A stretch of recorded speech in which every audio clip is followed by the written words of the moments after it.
Assalamualaikum warahmatullahi wabarakatuh. Alhamdulillahi ala ihsani wa syukru lahu ala taufiqihi wa amtinani. Asyhadu an la ilaha illallah wahdahu la syarika lahu ta'ziman li sya'ni wa asyhadu anna Muhammadan abduhu wa rasuluhu da'ila ridwani. Allahumma salli alaihi wa ala alihi wa ashabihi wa ikhwani. Para ikhwan dan akhwat, bapak dan ibu yang dirahmati oleh Allah Subhanahu wa taala, pada siang hari ini kita sama-sama kembali saling mengingatkan tentang hakikat kehidupan kita, ya, yang terkadang kita lupakan bahwasanya kita hidup di atas muka bumi ini adalah untuk diuji, dan Allah Subhanahu wa taala telah menyatakan dalam banyak ayat akan hal ini, ya. Di antaranya firman Allah Subhanahu wa taala, am hasibatum an tadkhulul jannata wa lamma ya'tikum mathalul ladzina khalau min qablikum massatuhumul ba'sa wad dharra. Apa kalian menyangka akan masuk surga sementara belum tiba kepada kalian ujian-ujian sebagaimana ujian yang menimpa orang-orang sebelum kalian. Mereka ditimpa dengan penderitaan, mereka ditimpa dengan berbagai macam cobaan. Jadi ujian menimpa seorang adalah suatu keniscayaan. Namanya kehidupan pasti diuji karena memang kita diciptakan untuk diuji. Allah Subhanahu wa taala berfirman juga, ya, Tabarakalladzi biyadihil mulku wa huwa ala kulli syai'in qadir alladzi khalaqal mauta wal hayata liyabluwakum ayyukum ahsanu amala. Dialah Allah Subhanahu wa taala yang menciptakan kehidupan dan kematian untuk apa? Liyabluwakum ayyukum ahsanu amala, untuk menguji kalian siapa di antara kalian yang terbaik amalannya. Allah juga berfirman, inna ja'alna ma'al ardi zinatan laha linabluwakum ayyukum ahsanu amala. Kami jadikan perhiasan di atas muka bumi ini, ya, tidak lain adalah untuk menguji kalian siapa di antara kalian yang amalannya yang terbaik. Allah juga menciptakan alam semesta adalah untuk sebagai kelengkapan dalam menguji kita. Allah berfirman, wa huwa alladzi khalaqas samawati wal arda fi sittati ayyamin wa kana 'arsyu 'alal ma' liyabluwakum ayyukum ahsanu amala. Dialah Allah yang telah menciptakan langit dan bumi dalam waktu 6 hari, dan ketika itu arsy-Nya di atas air. Untuk apa? Liyabluwakum. Jadi Allah menciptakan langit dan bumi dalam waktu 6 hari. Liyabluwakum ayyukum ahsanu amala, untuk menguji kalian apa yang mana di antara kalian yang amalan yang terbaik. Allah juga berfirman, Alif Lam Mim ahasiban nasu ayyutraku ayyaqulu amanna wa hum la yuftanun.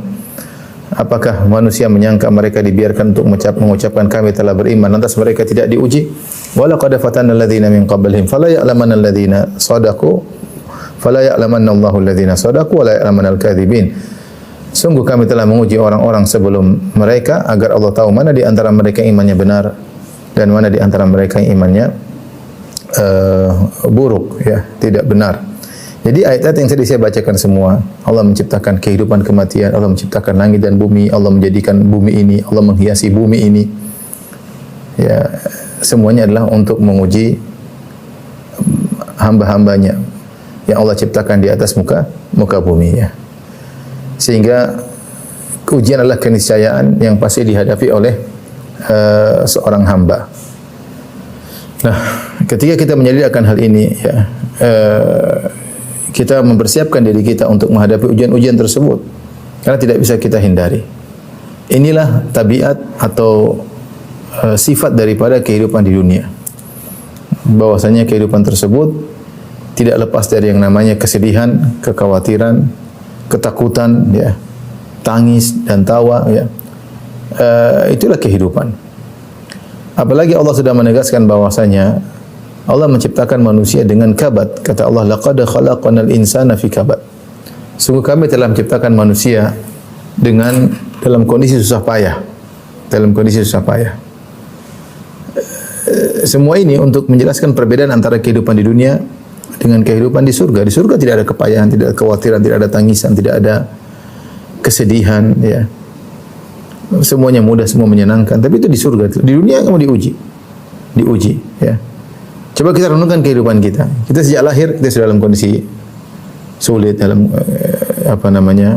lahir dengan tangisan, kemudian kita merangkak, kita menyusui, kemudian dengan kepayahan. Betapa sering anak-anak sejak kecil sudah menangis, ya. Hidupnya, ya, dengan ujian, ya, dengan ujian. Nanti ketika dia beranjak dewasa, dia menjalani kehidupannya, entah belajar, entah ini, sampai akhirnya dia menikah. Ketika dia menikah, dia menghadapi ujian yang baru, ujian istrinya sebagai ujian, anak-anaknya sebagai ujian, atau suaminya sebagai ujian, ya. Dia harus memenuhi nafkah keluarga, dia harus membangun rumah, dia harus ini, harus anu, sehingga datanglah ujian silih berganti menerpanya ya. Apapun kondisi, apakah dia seorang laki atau seorang wanita, ada ujiannya ya. Demikian juga apakah dia sebagai rakyat jelata, orang miskin yang banyak ujiannya ya, dengan kesulitan ekonomi ya, kemudian mungkin dihina oleh orang lain ya, dan yang lainnya. Demikian juga orang kaya punya ujian sendiri ya. Ujian terkait dengan perusahaannya, ujian terkait dengan pegawainya, ujian terkait dengan persaingan bisnisnya. Terkadang orang kaya lebih sulit tidur daripada orang miskin. Rakyat jelata punya ujian, bahkan pemimpin juga punya ujian. Kepala negara punya ujian, dia masuk dalam ujian pertarungan dalam merebut mencari jabatan, ikut dalam pemilihan ya, kemudian harus macam-macam lah ujian hidup ya. Ketika dia sendiri penguasa, dia pun diuji dengan berbagai macam ujian ya, dengan kondisi rakyatnya yang terkadang sulit. Ketika musim pandemi, siapa yang paling pusing? Paling pusing adalah penguasa negara. Ya, yang bertanggung jawab untuk kondisi rakyatnya ya. Pusing, pening ya. Kemudian diuji dengan cacian dan makian rakyatnya sendiri. Diuji dengan anak buahnya yang tidak berkompeten atau bahkan berkhianat. Demikian masing-masing ada ujiannya ya. Ya. Siapa sih yang tidak diuji ya? Oleh karenanya kita bisa memastikan bahwasanya kita semua pasti diuji. Bahkan ketika kita diberi kenikmatan, di balik kenikmatan tersebut ada ujian. Benar, di balik kenikmatan tersebut ada ujian. Ketika seorang diberi kenikmatan, memiliki seorang anak misalnya, kita tahu betapa sedih orang yang tidak punya anak. Berdoa kepada Allah minta punya anak. Lagi Allah takdirkan dia mandul, dia sedih. Tapi ketika seorang punya anak, dia dapat kenikmatan, senang punya anak. Tapi siap-siap dia menghadapi ujian. Di antara ujian tersebut, misalnya anaknya sakit, maka dia sedih. Ketika dia harus jauh dari anaknya, yang itu tidak dirasakan oleh orang yang mandul, yang tidak punya anak. Ya. Jadi maksud saya, segala kenikmatan yang Allah berikan dan semua, di balik itu ada kesedihan. Itulah tabiat kehidupan dunia. Punya anak kita sedih, kita yang punya anak. Kita sedih kalau anak kita misalnya sakit. Kita sedih kalau kita jauh dari anak, rindu untuk bertemu dengannya. Ya. Kita sedih kalau anak kita nakal. Kita sedih kalau anak kita nangis diganggu orang. Kita sedih kalau anak kita ternyata misalnya membentak kita, durhaka sama kita. Bahkan saya ketemu dengan sebagian orang yang mereka bersedih di masa tuanya karena jauh dari anak-anaknya, tidak pernah telepon dia. Anak tidak mempedulikan dia, dia hidup bersendirian dalam ketuaannya. Dan ini siksaan tersendiri. Yang ini semua tidak pernah dirasakan orang yang tidak punya anak. Coba kita bicara lagi nikmat berikutnya, istri. Ya taib, kita istri nikmatnya istri. Bermesraan, bercanda, ada teman perjalanan. Tapi ada kesedihan-kesedihan di balik itu. Ya mungkin bertengkar, sedih ya. Atau banyak tuntutan, istri ingin beli sedih, cari nafkah buat istri. Ya. Terkadang terkait dengan masalah keluarganya, terkadang terkait masalah keluarga kita. Terkadang orang tua kita tidak cocok sama istri kita, ya. Terkadang istri kita tidak cocok sama orang tua kita, terkadang istri kita tidak cocok dengan kakak-kakak kita, terkadang kita tidak cocok dengan ipar-ipar kita. Ini seandainya orang tidak punya istri, nggak ada muncul ini semua. Jadi di balik kenikmatan pasti ada ujian-ujian kita dapatkan. Kalau kita selalu sayang sama istri, kita berjauhan, kita rindu, kita sedih jauh dari istri. Ya. Ketika istri sakit, kita menangis. Terlebih kalau istri meninggal. Ujian sangat berat. Makanya di ujian berat yang dirasakan oleh Nabi SAW adalah istrinya meninggal, Khadijah radhiyallahu ta'ala anha. Ya. Bahkan semakin seorang mencintai orang lain, semakin tinggi kebahagiaan yang dirasakan, maka perpisahan semakin pahit. Subhanallah, berbanding lurus. Inilah tabiat kehidupan dunia. Jika antum cinta banget sama istri antum, nanti saatnya ketika berpisah, pedihnya juga sangat amat. Jika kita sangat sayang kepada orang tua kita, begitu kita berpisah, kita merasakan kesedihan yang luar biasa. Semakin kita sayang, semakin berat perpisahan. Jadi boleh saya simpulkan, tidak ada kenikmatan yang kita rasakan di dunia, kecuali di balik itu ada kesedihan yang menanti. Ya. Ya, makanya bisa jadi seorang bersedih karena tidak punya anak. Sementara di sisi lain ada orang yang bersedih karena punya anak. Anaknya begini, anaknya begitu. Ini model lain lagi. Ternyata anaknya durhaka, anaknya bandel, anaknya suka nyuri uangnya, anaknya bikin malu keluarga. Ada sisi lain seorang wanita sedih karena tidak ada yang melamarnya, dia dalam kondisi gadis tua, perawan tua. Namun sisi lain ada seorang wanita setiap hari mengeluh menangis suaminya yang kurang ajar, suaminya yang KDRT, suaminya yang berselingkuh, suaminya yang ini, suaminya yang itu, dan itu banyak kita dengar. Yang tidak punya suami bersedih, diuji, yang punya suami juga diuji. Dan demikianlah kehidupan ya. Demikianlah kehidupan. Seorang yang miskin mungkin bersedih, dia mau beli apa-apa tidak bisa, dia pengen sedih, dia susah. Tapi apakah orang kaya tidak diuji? Diuji juga tadi. Diuji. Waktunya habis mikirin harta terus. Proyek sana, proyek sini, buka usaha ini, buka sini, subhanallah. Si miskin yang mungkin pas-pasan, ternyata dia punya waktu banyak untuk bersama istrinya. Dia punya waktu banyak untuk ketawa dengan anak-anaknya. Dia punya waktu banyak untuk menangis di masjid, minta kepada Allah. Si kaya sibuk. Perusahaan ini, perusahaan buka cabang, ini, urusan dengan bank, utang piutang, urusan dengan gaji pegawai, THR. Mungkin dia tidur sedikit. Jadi itulah tabiat kehidupan. Karenanya, ikhwan dan akhwat yang rahmati Allah Subhanahu wa taala, jangan pernah mimpi bahwasanya kita hidup tanpa ujian. Presiden punya ujian tersendiri, menteri punya ujian tersendiri. Antum bisa lihat lah, polisi punya ujian tersendiri. Ya, rakyat jelata punya ujian tersendiri, ustadz punya ujian tersendiri, audiens punya ujian tersendiri, direktur punya ujian tersendiri, anak buah punya ujian tersendiri, masing-masing punya ujian tersendiri. Mustahil ada orang hidup tanpa ujian. Sampai saya kadang bercanda, saya bilang, antum kira kalau jadi orang kaya tidak pernah mencret? Antum orang miskin mencret, orang kaya juga mencret. Antum kira orang kaya enggak pernah demam? Antum orang miskin demam, orang kaya juga pernah demam. Bahkan terkadang penyakit orang kaya lebih ngeri-ngeri. Antum kira orang kaya kalau jadi raja, jadi presiden tidak pernah nangis? Mungkin nangisnya banyak, mungkin nahan nangis. Antum malah miskin nangis bebas-bebas, yang enggak ada masalah. Ya. Makanya kalau kita renungkan hal tersebut, betapa sering kita melihat di papan-papan reklame foto orang-orang populer, orang-orang pejabat, orang-orang kaya, tapi di balik raut wajah mereka menyimpan berbagai macam permasalahan. Cuma kita tahu, terkadang kita tahu, terkadang kita tidak tahu. Ya. Jadi ini yang saya sampaikan pada kita, ya, bahwasanya kita semua akan diuji oleh Allah Subhanahu wa taala. Tidak seorang pun dari kita yang bisa luput dari namanya ujian. Demikianlah kehidupan, selalu disertai dengan terkontaminasi dengan kesedihan dan terkontaminasi dengan tangisan, ya. Dan juga kekhawatiran, ketakutan. Baik. Adapun macam-macam ujian, ikhwan akhwat yang rahmati Allah Subhanahu wa taala, ada ujian yang di luar daripada sebab kita. Memang Allah Subhanahu wa taala menjadikan demikian tanpa ada sebab yang kita lakukan, ya. Seperti ujian terkait dengan diri seorang atau tubuhnya, misalnya dia mengalami cacat misalnya, atau lahir dalam kondisi tidak normal misalnya, atau ya seperti itu. Ini Allah kasih ujian, atau ketika dalam perjalanan ternyata mengalami kecelakaan, ya.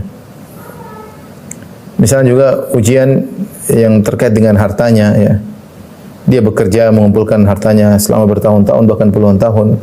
Ketika hartanya sudah mulai banyak terkumpul, ternyata dia menggunakan dalam satu transaksi salah dalam prediksi, akhirnya ludeslah semua hartanya.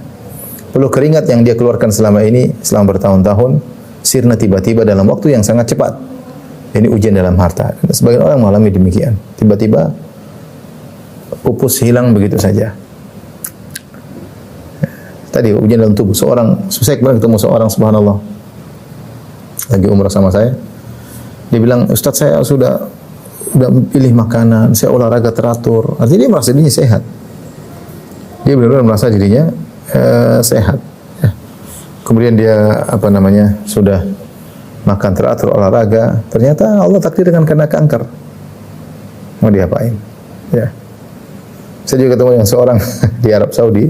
Dia cerita, saya punya kawan 15 tahun dia jaga makan, kurangi gula, tidak makan gula, tidak makan ini, makan. Tahu-tahu setelah 15 tahun dia kena gula. Sampai dia merasa kayak terpukul. Masa terpukul, dia seakan-akan, aduh, kenapa dari dulu saya enggak makan enak-enak aja, ujung-ujungnya juga kena penyakit gula. Ini ujian di luar kemampuan dia. Di luar dia tidak mau tapi terkena. Ya ujian itu masing-masing ada hikmahnya. Allah tentu memberikan ujian kepadanya, ada hikmahnya. Contohnya ujian berkaitan dengan orang yang dia cintai, ya. Kehilangan istrinya, istri yang sangat dicintai meninggal, ibunya yang sangat dia cintai sangat kemudian meninggal dunia, anak yang sangat dia cintai di puncak-puncak kasih sayang atau dipanggil oleh Allah Subhanahu wa taala. Saya kenal seorang di Jogja. Kebetulan kita lagi di Jogja ya. Dia punya anak kuliah, kalau tidak salah kuliah kedokteran ya. Anak semata wayang. Kemudian ketika sukses wisuda, meninggal saat wisuda. Subhanallah. Artinya dia anak yang dia harapkan tiba-tiba di penghujung justru meninggal ya. Di puncak-puncak kecintaannya kepada anak tersebut sangat tinggi ya. Itulah ujian yang di luar kehendak seseorang ya. Namun ada ujian yang juga yang adalah sebab perbuatan hamba. Artinya ketika hamba masuk dalam perbuatan-perbuatan tersebut pasti ada ujian ya. Contoh di antaranya misalnya ketika seorang berkecimpung dalam medan jihad, dia tahu ujian. Dia memang mencari ujian karena ingin mendapatkan pahala. Ketika dia masuk dalam medan jihad, tentu dia akan mendapat banyak ujian ya. Makanya Allah mengatakan in takunu ta'lamuna fa innahum ya'lamun kama ta'lamun. Kalau kalian merasa sakit, menderita ketika dalam peperangan, sungguhnya musuh-musuh kalian juga merasakan kepedihan, kesakitan ya. Wa tarjuna minallahi ma la yarjun. Tapi bedanya kalian berharap pahala dari Allah, mereka tidak. Jadi Allah gambarkan namanya jihad pasti ada ujian berjalan jarak yang jauh. Apalagi seperti zaman sahabat ya, dari Madinah kota Tabuk 750 kilo, musim panas, subhanallah. Nanti terjadi pertarungan, mungkin meninggal, mungkin ada terluka, mungkin ada hartanya diambil ya, ujian. Jadi tapi ujian tersebut dia sengaja menjalaninya karena dia mengharap pahala dari Allah Subhanahu wa taala. Sampai Allah mengatakan dzalika bi annahum la yusibuhum dhama'un wala nasabun wala makhmasatun fi sabilillah. Wala yata'una mawti'an yaghidhul kuffar wala yanaluna min aduwwin nailan illa kutiba lahum bi amalun salih. Allah sebutkan dalam surat At-Taubah tentang ujian-ujian yang dihadapi oleh orang yang sedang berjihad. Yang demikian itu karena mereka itu para mujahidin ketika sedang berjalan dalam jihad tidak mengalami kehausan, tidak mengalami keletihan, tidak mengalami kelaparan di jalan Allah. Ya, dan tidak pula menginjak suatu tempat yang membangkitkan amarah orang-orang kafir. Dan tidak menimpakan suatu bencana kepada musuh kecuali semua itu akan dituliskan sebagai satu amalan kebajikan. Jadi Allah mengatakan kalau kamu dalam jihad, kamu lapar, kamu haus, kamu capek, ini semua berpahala. Itu semua ujian hidup yang dirasakan oleh seorang ketika dia berjihad. Karena dia ingin melakukan ibadah, dia tahu di situ ada ujiannya. Contoh lagi misalnya seorang ingin ibadah haji atau umrah. Rasulullah SAW menamakan ibadah haji dan umrah adalah jihad bagi para wanita. Aisyah radhiyallahu anha bertanya, "Ya Rasulullah, hal 'ala nisa'i min jihad?" Ya Rasulullah, apakah wanita wajib berjihad? Kata Rasulullah SAW, "Na'am 'alaihinna jihadun la qitala fi." Kata Nabi sallallahu alaihi wasallam, wajib bagi wanita jihad tanpa peperangan, al-hajj wal umrah. Haji dan umrah. Makanya ketika Aisyah merasa kesulitan dalam berhaji, Rasulullah SAW berkata, "Ajruki ala qadri nasabik." Sungguhnya pahalamu sesuai dengan berdasarkan keletihanmu yang kau rasakan. Karena berjihad, berhaji, keletihan, ada kemacetan, kemudian kepadatan, panas terik, apalagi tahun-tahun terakhir ini haji dalam kondisi musim panas. Terkadang harus jalan jauh untuk melempar jamarat, sebagian jemaah sampai sekali jalan sampai entah berapa 7 kilo, 8 kilo. Bayangkan bolak-balik sudah 16 kilo sekali lempar jamarat. 3 hari lakukan demikian ya. Sebagian jemaah berhaji tanpa memiliki tenda sehingga berjalan dari satu tempat ke tempat yang lainnya. Tapi dia memang tahu itu ujian, makanya dia menyiapkan dirinya menghadapi ujian tersebut. Ya, ini ujian yang memang dia sengaja untuk menghadapinya. Kalau yang model pertama tadi hamba tidak mau, tapi dia tidak bisa dihindari ya. Yang ini memang dia tahu dia bakal mendapat ujian, maka dia posisikan dirinya untuk menghadapi ujian tersebut. Contoh lagi seperti beramar ma'ruf nahi mungkar. Bernahi mungkar terutama tentu ini akan mendatangkan banyak ujian. Allah Subhanahu wa taala telah berfirman, wal asr innal insana fi khusr alladziina aamanu wa 'amilus shalihaati wa tawassaw bil haqqi wa tawassaw bis sabr. Demi masa, sungguhnya manusia dalam kerugian kecuali orang yang beriman dan beramal saleh dan saling berwasiat dalam kebaikan dan saling berwasiat dalam kesabaran. Allah menjelaskan kalau manusia sudah saling berwasiat dalam kebaikan, itu menyeru kepada ma'ruf, mencegah kemungkaran, pasti akan diuji. Makanya wa tawassaw bis sabr, makanya harus saling menasihati dalam kesabaran. Luqman ketika menasihati putranya, beliau berkata, Luqman al-Hakim, wa'mur bil ma'rufi wanha 'anil munkar wasbir 'ala ma asabak. Serulah kepada kebaikan dan cegahlah kemungkaran, wasbir 'ala ma asabak. Niscaya kau akan diuji, oleh karenanya sabarlah dalam ujian akan menghadapimu. Dan demikianlah orang kalau bernahi mungkar pasti diuji. Kalau dia bicara tentang maksiat ini haram, dia bicara tentang syirik itu adalah haram dengan berbagai macam, ya. Dia melarang ini, melarang anu, dia pasti banyak orang tidak suka dengan perbuatannya. Banyak orang terganggu, kesenangannya diusik. Kalau dia bilang musik haram, ya pasti dia orang tidak suka lah. Musik haram, bilang ini bid'ah, itu bid'ah, ini tidak boleh. Apalagi mengatakan ini tradisi tidak boleh, tradisi ini syirik, tradisi ini bid'ah, tradisi ini buang-buang boros, mubazir. Oh, banyak yang pasti protes karena kenyamanan mereka terganggu. Oleh karena orang bernahi mungkar, dia harus sabar. Dia mencari ridha Allah Subhanahu wa taala. Bahkan dia mencari kemarahan manusia karena ingin mencari keridhaan Allah Subhanahu wa taala. Manil tamasa ridallah bisa khatin nas. Kata Nabi sallallahu alaihi wasallam, siapa yang mencari keridhaan Allah dengan marahnya orang-orang, maka Allah akan ridha kepadanya, ya. Jadi dia ikhlaskan niat, dia masuk berkecimpung dalam medan dakwah, kemudian dia menyuruh kepada kebaikan, mencegah kemungkaran. Ketika dia mencegah kemungkaran, banyak hal-hal yang dia katakan tidak boleh, ini tidak boleh, tidak boleh, yang itu mengganggu kenyamanan, kelezatan, ya, kenikmatan banyak orang. Akhirnya mulai dituduh macam-macam, di inilah, di macam-macam. Tapi dia harus bersabar. Itu ujian yang menimpa dia, ya. Karena dia perbuatan yang dilakukan. Ini semua ujian-ujian yang akan muncul menimpa seorang jika dia melakukan ketaatan. Jadi melakukan ketaatan pun diuji. Dan ada ujiannya. Ya seperti misalnya kita ingin nikah. Untuk apa kita cita-cita? Untuk menjaga pandangan, untuk punya keturunan, bertakwa. Ujian dalam pernikahan tersebut banyak ujian. Ujian istri, ujian anak-anak. Ya. Sampai Allah mengatakan, ya ayyuhalladzina amanu inna min azwajikum wa auladikum aduwwan lakum fahdharuhum. Wahai orang yang beriman, sungguh di antara istri kalian, di antara anak-anak kalian ada yang jadi musuh bagi kalian, musuh menjauhkan kalian dari Allah. Jadi ada anak istri dan anak-anak yang mengajak suaminya untuk jauh dari Allah Subhanahu wa taala. Musuh, kata Allah. Fahdharuhum, waspadalah. Ada istilahnya apa? Musuh dalam selimut. Ternyata musuh kita orang terdekat kita, ya, tapi Allah suruh maafkan. Wa in ta'fu wa tasfahu taghfiru fa innallaha ghafurur rahim. Tapi maafkanlah, lapang-lapanglah dada terhadap mereka, ya. Ini contoh kita ingin kebaikan tapi di depan kita ada ujian, ya. Terkadang kita ingin melakukan ketaatan, di balik ketaatan-ketaatan tersebut banyak ujian. Tapi ketika kita tahu di balik ketaatan-ketaatan tersebut ada ujian, kita bisa mengkondisikan diri untuk menghadapi ujian-ujian tersebut. Kemudian yang berikutnya, ujian karena maksiat yang kita lakukan. Allah bikin ujian kepada kita karena dosa-dosa yang kita lakukan. Dan ini banyak berbagai macam ujian menimpa seorang.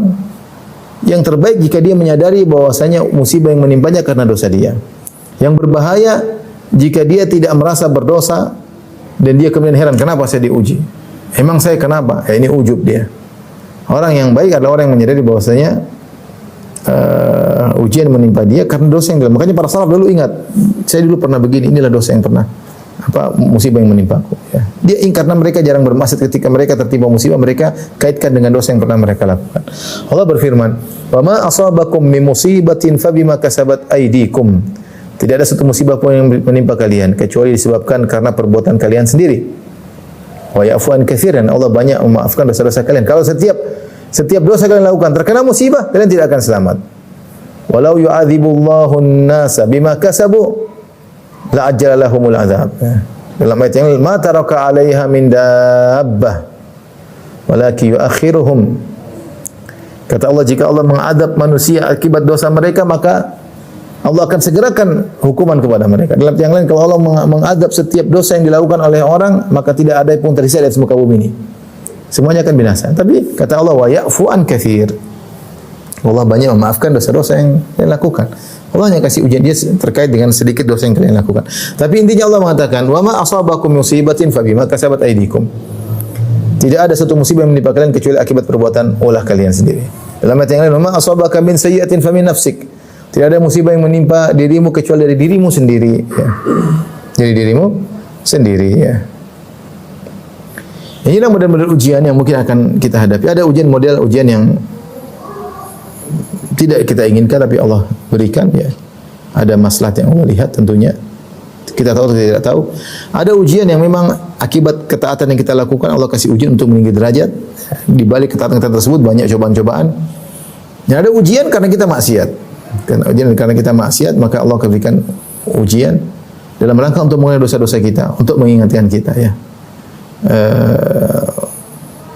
Makanya kata Rasulullah SAW, "Ma yusibil muslimin min nasabin wala wasabin wala hammin wala hazanin wala adan hatta syauka yushakuha illa kafarallahu biha min khatayahu."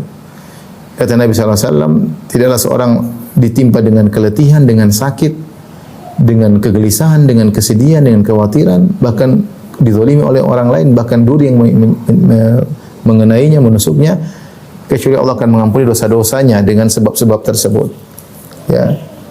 La yazal bala bil abdi, tidak senantiasa ada musibah menimpa seorang terus sampai dia berjalan di atas yamshi alal ard wa laisa alaihi khati'ah. Dia berjalan di muka bumi dalam kondisi tidak ada dosa sama sekali. Tapi dia sabar menghadapinya. Taib, ikhwan dan akhwat yang dirahmati Allah Subhanahu wa taala. Kiat-kiat agar kita bisa sabar dalam menghadapi ujian. Tentunya kalau orang kena musibah dia bisa jaza itu dia marah-marah, ini tentu dosa. Kalau dia marah-marah protes dengan Allah Subhanahu wa taala, maka musibah yang menimpanya tadi tidak mengurangi dosanya, bahkan buat dia semakin terpuruk. Bahkan musibah tersebut bisa menjadi merupakan hukuman azab bagi dia sehingga dia husnul khatimah dengan penderitaan. Maka kalau kita terkena musibah jangan kita marah-marah. Minimal kita sabar. Sabar, kita terima ini pasti ada. Atau kalau kita lebih hebat lagi, kita bersyukur dengan merenungkan bahwasanya apa yang saya ditimpa oleh saya ini tentunya ada hikmah-hikmah. Sehingga kita bukan cuma bersabar, kita bersyukur dan kita ridha dengan apa yang Allah berikan kepada kita. Tapi minimal kita bersabar, ya. Tapi bagaimana kiat-kiat agar kita bersabar? Di antaranya ikhwan dan akhwat yang dirahmati Allah Subhanahu wa taala, melihat yang lebih susah daripada kita. Ini akan meringankan beban kita.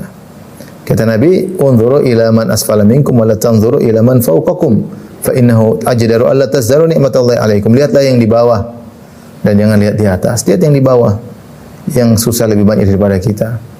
Kita sudah susah, masih banyak lebih susah. Kita enggak usah jauh-jauh. Sekarang kita di tanah air Indonesia dengan berbagai macam kondisi yang ada, dengan pernak-pernik kehidupan politiknya, tapi kita masih jauh lebih enak, ya. Sekarang mungkin di Inggris lagi resesi atau krisis di mana di negara Eropa. Ya. Kita alhamdulillah di tanah air alhamdulillah. Ibadah mudah, salat silakan, dakwah ya, ada gangguan kecil aja. Alhamdulillah, pemandangan yang indah, ketemu dengan keluarga, makanan dengan berbagai macam modelnya. Nikmat surga Indonesia. Kita dapat musibah dikit, lihat yang diparah bagi kita banyak. Negara Eropa, negara-negara Arab, ya, perang saudara, pemberontakan di antara mereka, tidak ada keamanan, banyak. Alhamdulillah. Ya, kita mungkin miskin, pasti ada lebih miskin daripada kita. Kita mungkin sakit, ada lebih parah daripada sakitnya kita. Tidak seorang pun yang mengalami penderitaan pasti ada yang lebih parah daripada dia. Kalau dia lihat ke bawah, maka dia akan lebih sabar menghadapi musibah tersebut.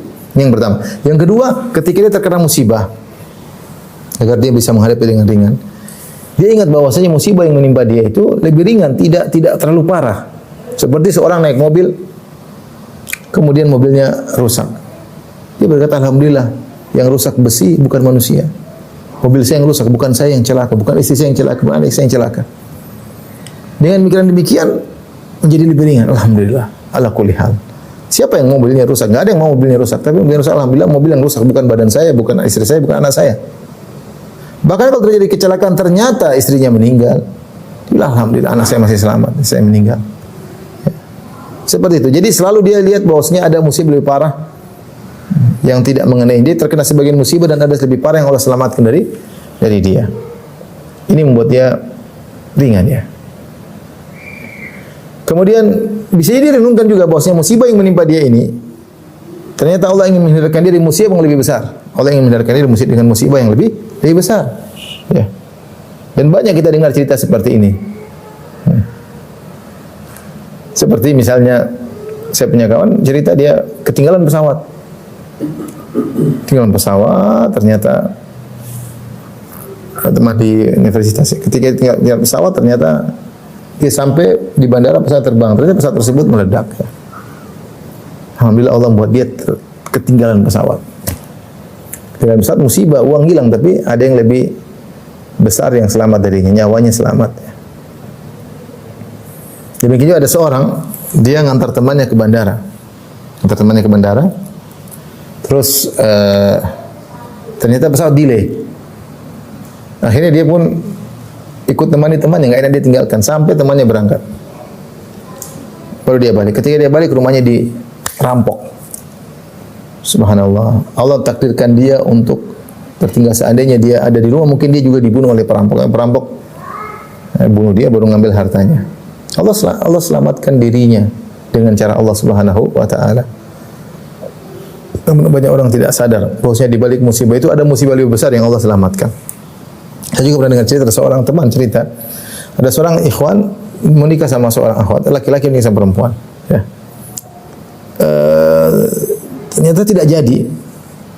Perempuan ini akhirnya padahal mungkin sudah saling mencintai, tahu-tahu perempuan tersebut tidak jadi menikah. Ternyata laki-laki tersebut berpenyakit. Kalau tidak salah kehilangan ingatan atau memukul orang atau alhamdulillah musibah, tapi untuk dihindari dari musibah yang lebih besar. Oleh karenanya seorang merenungkan hal ini bahwasanya musibah yang menimpanya ini lebih ringan daripada kalau lebih besar menimpanya, dia akan merasa musibah ini lebih ringan. Alhamdulillah yang kena mobil bukan nyawa. Alhamdulillah. Contohnya demikian. Alhamdulillah rugi sebagian, tidak rugi semuanya. Alhamdulillah. Jadi dia pandang seperti itu. Dengan dia mandang bahwasanya musibah yang menimpanya masih lebih ringan daripada yang lainnya, maka dia akan lebih mudah ya. Ketika corona misalnya sebagian keluarganya, alhamdulillah cuma sebagian, tidak semuanya meninggal. Alhamdulillah ya, Allah punya kehendak. Coba kalau semuanya meninggal, cuma kalau semua anaknya semua meninggal, sebagian anaknya saja yang meninggal, tidak semuanya. Dengan cara begini musibah yang dia rasakan akan menjadi lebih ringan. Kemudian di antara hal yang membantu dia untuk sabar dalam menghadapi ujian, ketika dia merenungkan bahwasanya di balik ganjaran tersebut pahalanya besar. Kalau dia bersabar, pahalanya besar. Makanya Nabi SAW pernah bersabda, "Wa ma utiya ahadun khairan awsa wa ma utiya ahadun ata'an khairan awsa' min as-sabr." Tidaklah seorang diberi pemberian anugerah dari Allah yang lebih luas dan lebih baik daripada kesabaran. Ya, kesabaran. Saya kasih logika begini. Ibadah sabar pahalanya besar. Makanya Allah ingin, tatkala seorang Allah ingin hambanya menjalani ibadah ini, maka Allah kasih ujian supaya dia bisa bersabar. Karena kalau dia tidak dikasih ujian, dia tidak bisa menjalani ibadah sabar. Selama ini mungkin dia sudah menjalani ibadah syukur. Nah, dia belum menjalani ibadah sabar. Bagaimana cara supaya dia bisa menjalani ibadah sabar? Allah kasih dia ujian. Seperti saya katakan bahwasanya ibadah memaafkan pahalanya besar. Dalam Al-Quran Allah sebutkan wal afina 'anin nas. Di antara ciri-ciri penghuni surga adalah maafkan orang yang berbuat salah kepadanya. Nah, bagaimana kita bisa menjalankan ibadah maafkan? Caranya Allah mentakdirkan orang lain menzalimi kita. Kalau baru kita maafkan orang yang menzalimi tersebut. Kalau seandainya tidak ada yang menzalimi kita, maka kita tidak bisa menjalankan ibadah memaafkan. Ya kita husnuzan sama Allah. Allah ingin kita menjalani kehidupan sabar. Allah ingin menjalani kita ibadah sabar, maka Allah kasih kita ujian.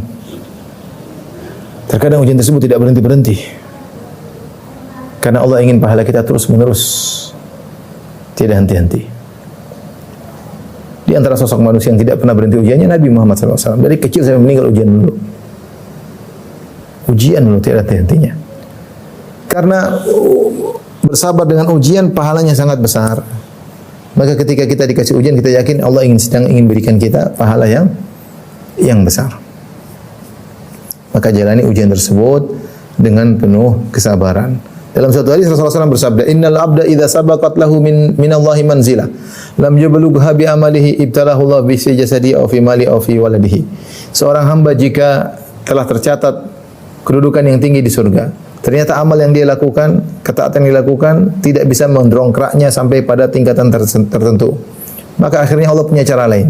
Allah uji dia terkait dengan jasadnya, terkait dengan hartanya, terkait dengan anaknya. Kemudian Allah bikin dia menjadi sabar. Ya. Jadi Allah ingin mengangkat derajat dengan cara yang cepat adalah dengan menjadikan dia diuji, kemudian dia bersabar sehingga akhirnya derajatnya cepat naik. Jadi sabar itu membuat orang cepat. Akhirnya dia pun ikut temani temannya, nggak enak dia tinggalkan sampai temannya berangkat. Baru dia balik. Ketika dia balik rumahnya dirampok. Subhanallah. Allah takdirkan dia untuk tertinggal. Seandainya dia ada di rumah, mungkin dia juga dibunuh oleh perampok. Perampok bunuh dia baru ngambil hartanya. Allah selamatkan dirinya dengan cara Allah Subhanahu wa taala. Namun banyak orang tidak sadar bahwasanya di balik musibah itu ada musibah lebih besar yang Allah selamatkan.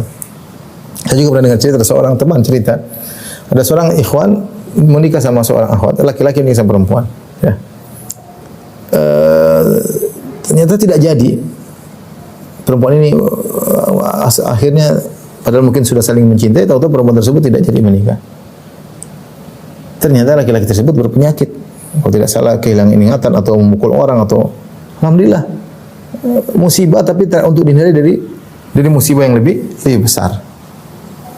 Oleh karenanya seorang menunjukkan hal ini bahwasanya musibah yang menimpanya ini lebih ringan daripada kalau lebih besar menimpanya, dia akan merasa musibah ini lebih ringan. Alhamdulillah yang kena mobil bukan nyawa. Alhamdulillah. Contohnya demikian. Alhamdulillah rugi sebagian, tidak rugi semuanya. Alhamdulillah. Jadi dia pandang seperti itu. Dengan dia mandang bahwasanya musibah yang menimpanya masih lebih ringan daripada yang lainnya, maka dia akan lebih mudah. Ya. Ketika corona misalnya, sebagian keluarganya, alhamdulillah cuma sebagian, tidak semuanya meninggal. Alhamdulillah ya Allah punya kehendak. Coba kalau semuanya meninggal, cuma kalau semua anaknya semua meninggal, sebagian anaknya saja yang meninggal, tidak semuanya. Dengan cara begini, musibah yang dia rasakan akan menjadi lebih ringan.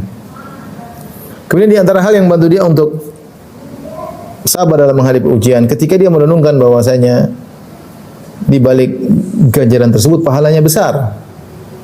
Kalau dia bersabar, pahalanya besar. Makanya Nabi SAW pernah bersabda, "Wa ma utiya ahadun khairan awsa wa ma utiya ahadun ata'an khairan awsa' min as-sabr." Tidaklah seorang diberi pemberian anugerah dari Allah yang lebih luas dan lebih baik daripada kesabaran. Ya, kesabaran. Saya kasih logika begini. Ibadah sabar pahalanya besar. Makanya Allah ingin, tatkala seorang Allah ingin hambanya menjalani ibadah ini, maka Allah kasih ujian supaya dia bisa bersabar. Karena kalau dia tidak dikasih ujian, dia tidak bisa menjalani ibadah sabar. Selama ini mungkin dia sudah menjalani ibadah syukur. Nah, dia belum menjalani ibadah sabar. Bagaimana cara supaya dia bisa menjalani ibadah sabar? Allah kasih dia ujian. Seperti saya katakan bahwasanya ibadah memaafkan pahalanya besar. Dalam Al-Quran Allah sebutkan wal afina 'anil nas. Di antara ciri-ciri penghuni surga adalah maafkan orang yang berbuat salah kepadanya. Nah, bagaimana kita bisa menjalankan ibadah maafkan? Caranya Allah mentakdirkan orang lain menzalimi kita. Kalau baru kita maafkan orang yang menzalimi tersebut.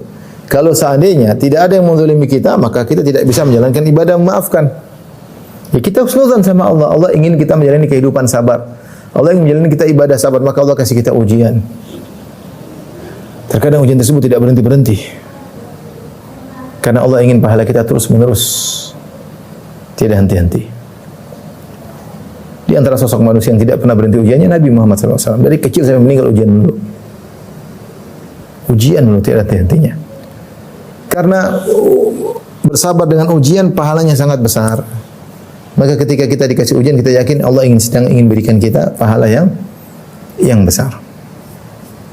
Maka jalani ujian tersebut dengan penuh kesabaran. Dalam suatu hadis Rasulullah SAW bersabda, "Innal abda idza sabaqat lahu minallahi manzilah, lam yablugha bi amalihi ibtalahu Allah bi jasadi aw fi mali aw fi waladihi." Seorang hamba jika telah tercatat kedudukan yang tinggi di surga, ternyata amal yang dia lakukan, ketaatan yang dia lakukan tidak bisa mendongkraknya sampai pada tingkatan tertentu. Maka akhirnya Allah punya cara lain. Allah uji dia terkait dengan jasadnya, terkait dengan hartanya, terkait dengan anaknya. Kemudian Allah bikin dia menjadi sabar. Ya.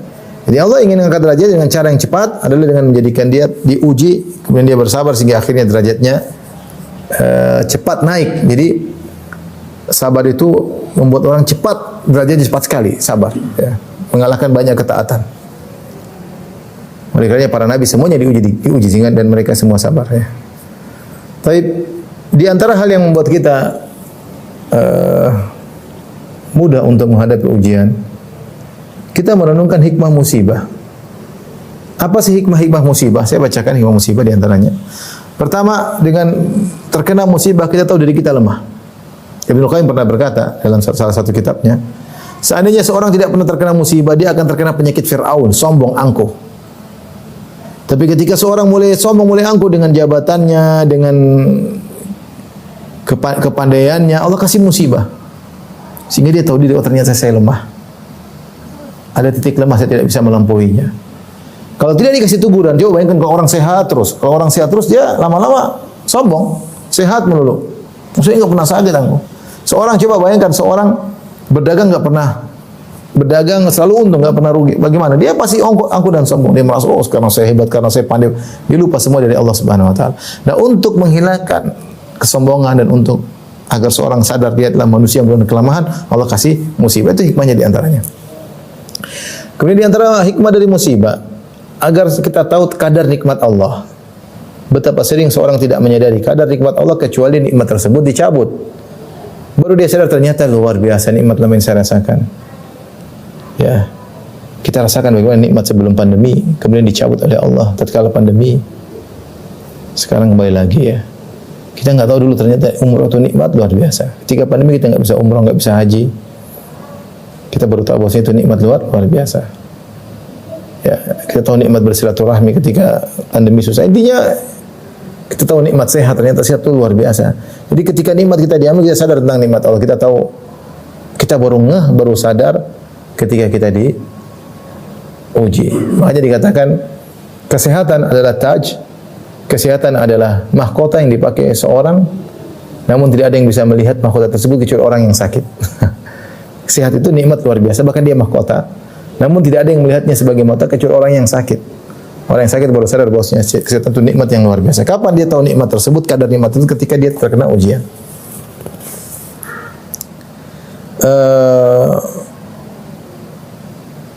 Musibah dan antara hikmahnya teguran. Seorang ditegur, ya Allah, iya benar. Dia sadar saya ditegur oleh Allah. Kalau dia melakukan kesalahan tidak ditegur, dia akan bablas. Tapi ketika melakukan kesalahan pada titik tertentu Allah tegur, ya Allah. Ya.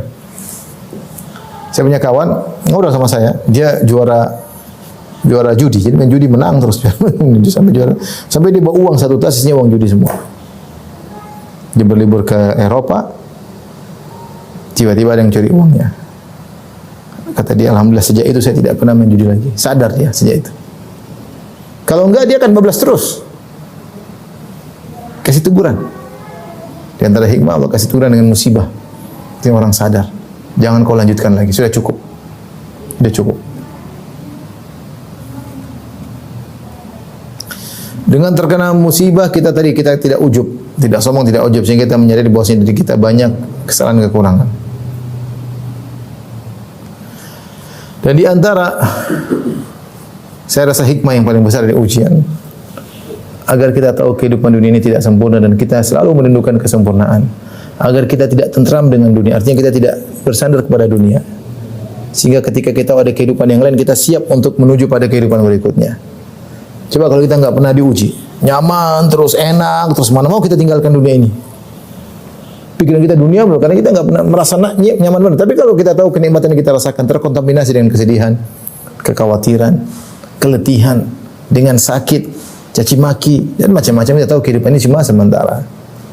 Sehingga kita tidak ridho dengan kehidupan dunia dan kita ingin berpindah pada kehidupan berikutnya yang sempurna, itu kehidupan surga. Kenapa orang kafir tidak mau adanya hari kiamat? Karena mereka ridho dengan kehidupan dunia. Wa qala alladziina la yarjuna liqa'ana wa radu bil hayatid dunya wa tma'annu biha. Dan berkatalah orang-orang yang tidak berharap bertemu dengan kami, maksudnya orang kafir. Wa radu bil hayatid dunya, mereka ridho dengan kehidupan dunia. Wa tma'annu biha, dan mereka tentram dengan kehidupan dunia. Mereka enggak mau ada kehidupan akhirat. Mereka merasa puas di dunia. Ketika kita dikasih musibah untuk mengingatkan diri kita bahwasanya ada kehidupan lain yang tidak seperti ini.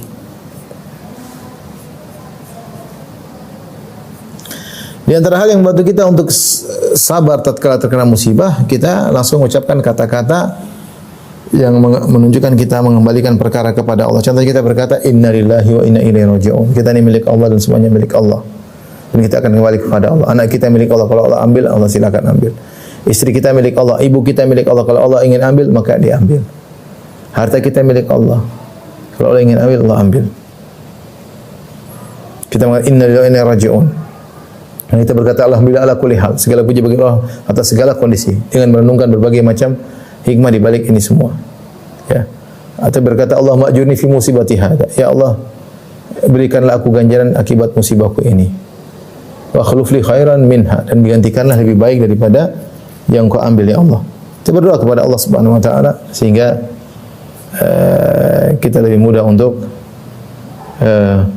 bersabar ketika menghadapi ujian, ya. Ikhwan dan akhwat yang rahmati Allah Subhanahu wa taala, inilah hal-hal yang bisa kita sampaikan terkait dengan ujian. Kita sadar bahwasanya apapun yang menimpa kita semua sudah ditakdirkan. Ini membantu kita untuk tegar. Kata Nabi sallallahu alaihi wasallam, "Ma asabaka lam yakun liyukhti'ak, wa ma akhta'aka lam yakun liyusibak." Apapun yang sudah Allah takdirkan akan menimpamu, kau tidak akan bisa lari darinya. Dan apapun yang Allah takdirkan akan meleset darimu tidak akan mengenaimu. Ketika kita sudah berusaha terkena musibah, sudah qadarullah, mau diapain? Ini sudah tercatat 50.000 tahun sebelum menciptakan langit dan bumi, enggak mungkin kita bisa menghindar. Dengan demikian kita lebih bersabar. Demikianlah Bapak dan Ibu yang dirahmati Allah Subhanahu wa taala sedikit yang saya sampaikan. Demikian wabillahi taufiq. Assalamualaikum warahmatullahi wabarakatuh.